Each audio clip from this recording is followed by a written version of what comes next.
In this next set of exercises, we'll be multiplying and dividing rational expressions.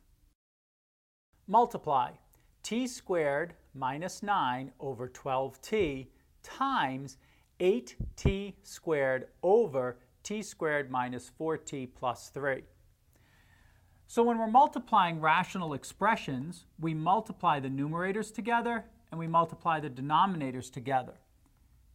Remember, however, that before we actually carry out the multiplication, we factor each of them to see if there's any possibility of removing factors of 1. So, t squared minus 9 is t plus 3 times t minus 3. In factored form, 8 would be 2 times 2 times 2, and t squared would be t times t.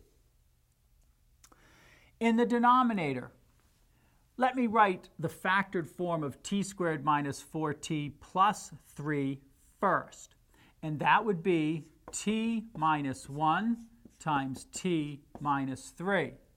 Now I'll write the factored form of 12t, which would be 2 times 2 times 3 times t.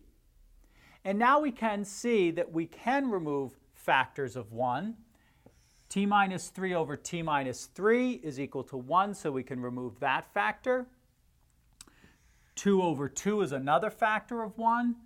2 over 2 is another factor of 1. And t over t is another factor of 1. So now we see that we would have in the numerator 2 times t plus 3. And the common practice is, of course, to write the 2t first and then that which is in parentheses next. So in the denominator, we see we have a 3 and then times t minus 1. So our final result is 2t times the quantity t plus 3 divided by 3 times the quantity t minus 1.